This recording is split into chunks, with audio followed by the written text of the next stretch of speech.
Good evening all. It's time to talk about the BBC. Why? Because the BBC are doing a Brexit special investigation into themselves over how they have communicated on Brexit, and they are inviting public contributions into that analysis of how they have behaved on Brexit. So I would encourage everyone to contribute to that.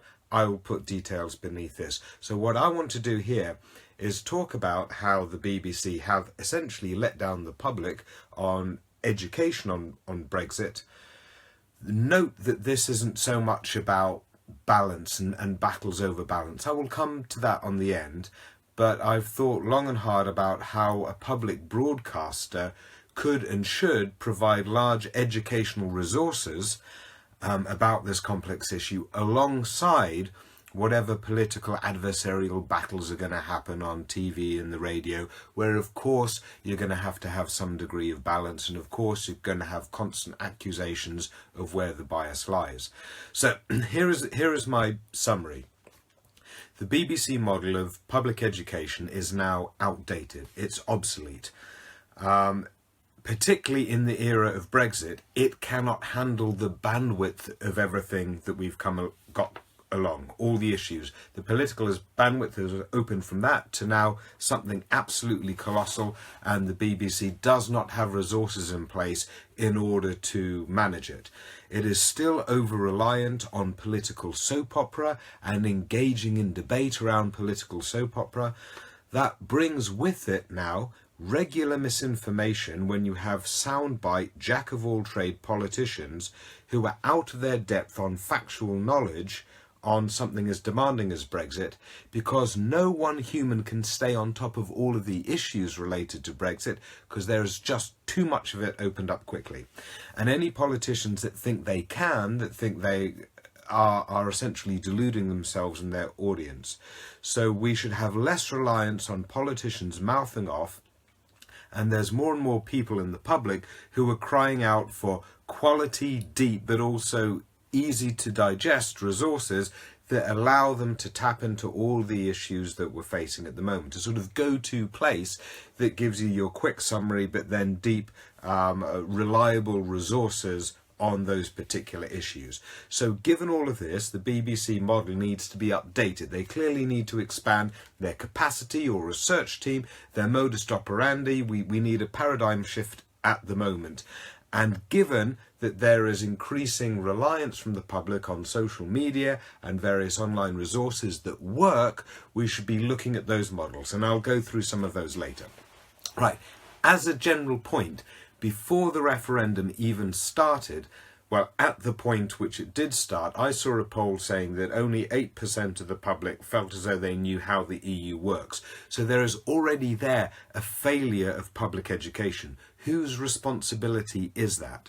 I have seen lots of people say that the BBC has treated anything that happens at the EU level is essentially foreign rather than domestic. Now, given that Leavers and Remainers can agree that over 40 years we have built a whole load of laws together through the EU and a whole load of frameworks together through the EU, the inability to report on this competently, what's going on in the Commission and Council and Parliament, has clearly been a failure of communication to the public, and the public have felt cut out from all of that, and we can all agree that that has impoverished our democracy on that basis.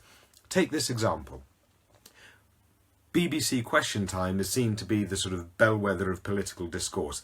There has never been a pro-Remain MEP on BBC Question Time. It has always been, the MEPs that have been on have always been Leavers.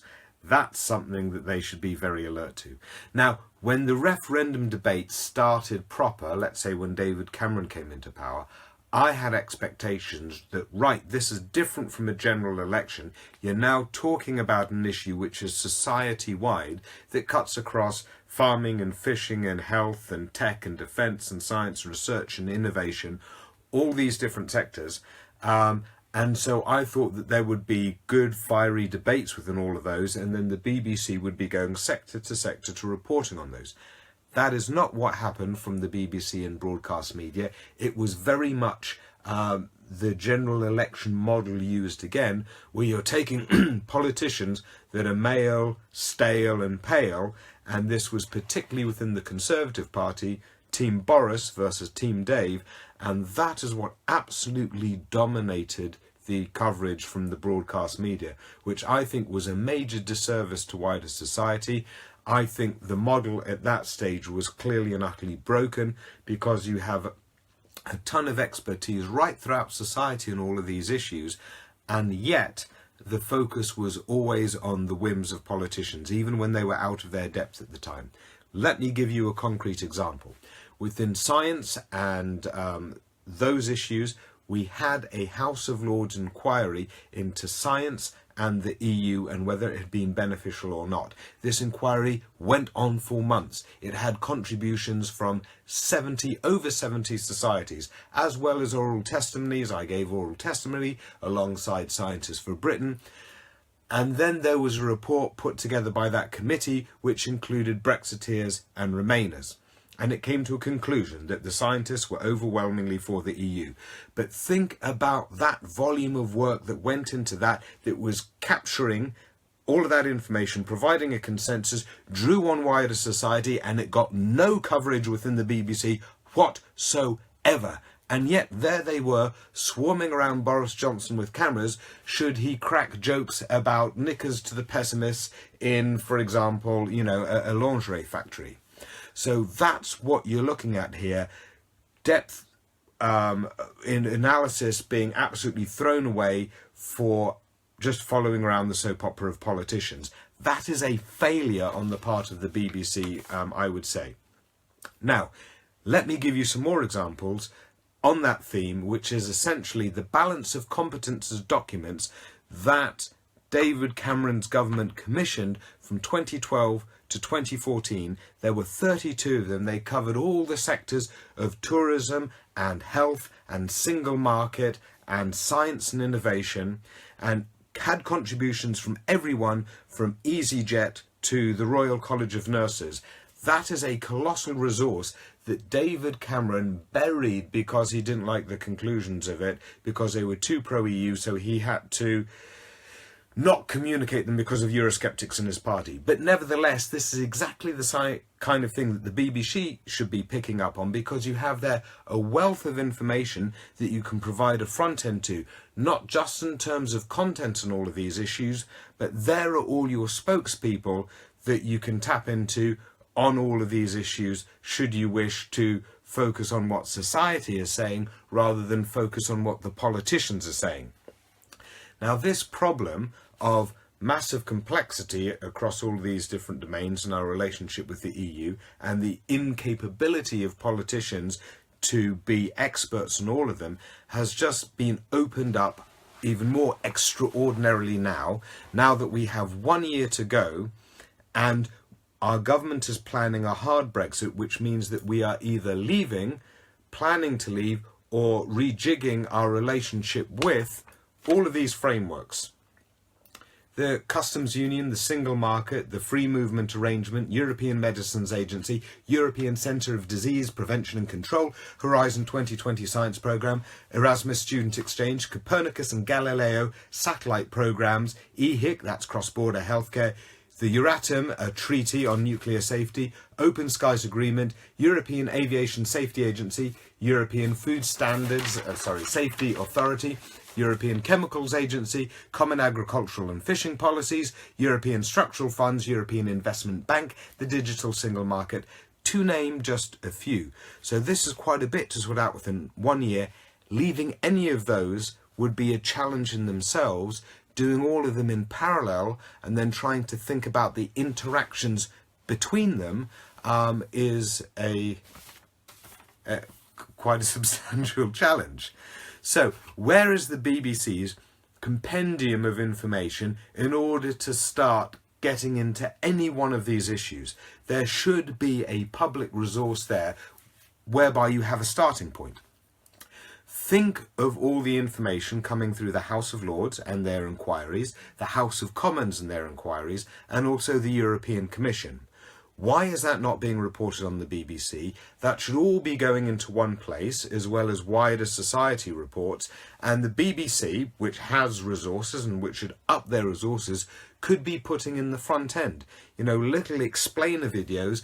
This is what has just come through. This is why it's important. If you want more information, look here. And if you want to understand why this is particularly important, let's also think about adversarial politics versus politics of consensus. Adversarial politics, you're always going to get accusations of bias, yada, yada, yada. With this kind of reporting that comes out of our governmental bodies, this is done through committees where you've got people on both sides, and yet they come to a consensus. That hard work has been done, so you can just present it in a factual way. And this then is a very stable resource that you can then build on. So who's doing information right?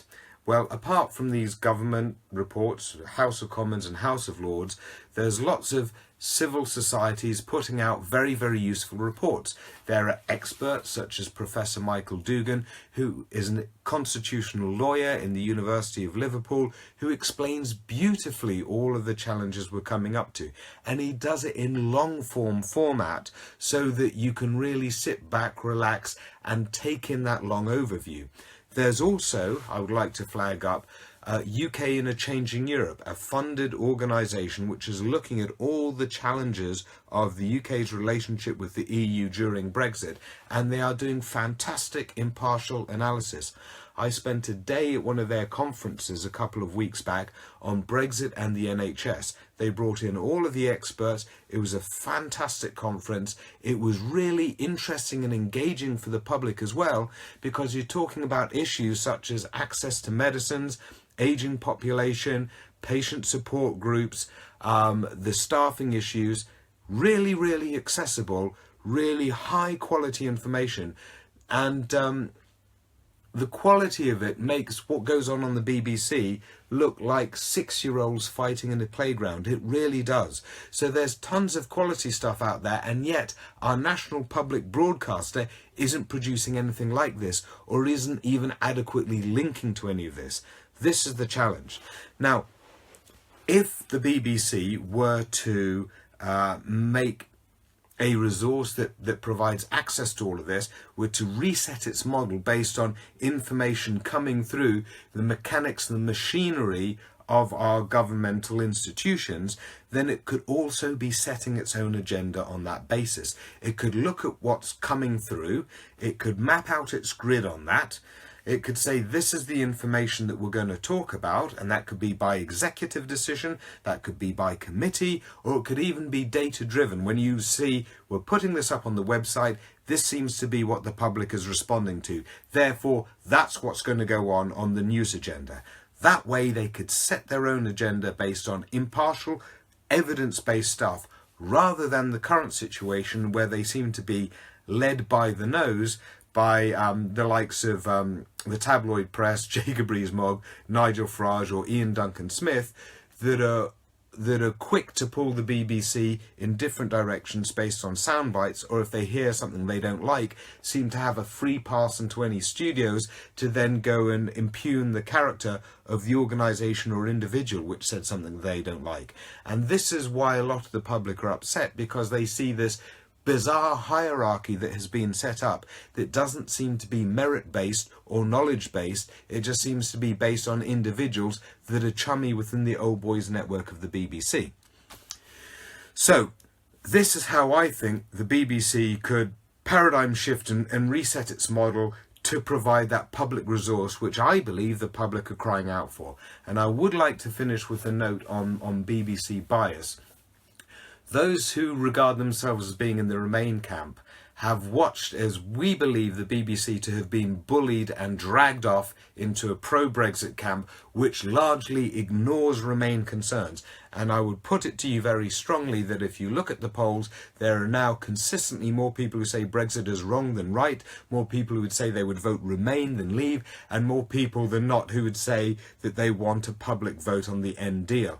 And yet, this is not this is the public will now, and yet this is underrepresented by the BBC. The most egregious offences here are the lack of coverage of Cambridge Analytica in a timely way, which looks cowardly, but then also the marches that happened this weekend, which were not covered. A dozen marches across the country, thousands of people putting pressure on this public vote issue, and yet the BBC would rather cover rallies in the US about an issue which doesn't relate to us. Or in terms of protests in the UK, Nigel Farage and a small gang throwing dead fish into the river. Yes, fishing is important to those fishing communities and Scottish Conservative MPs, but it is 0.5% of our economy. When you have these big protests going on about the other 99.5% of our economies, right the way from science and technology and health in universities and EU citizens to our NHS and nurses leaving, and our youth and their future job opportunities. And for the BBC not to cover that, but prefer to cover Nigel Farage, is clearly an error of judgment and clearly a lack of willingness to represent essentially half the country and where their inclinations lie. So I think at this stage that we should all be chipping in to writing to the BBC to let them know what we think. These are very, very reasonable people out there that have given the BBC plenty of space on this, but see them being cowardly, so it is time to push back, but not just with angry criticisms, but also constructive suggestions as to the kind of resource they'd like to see the BBC being in the 21st century.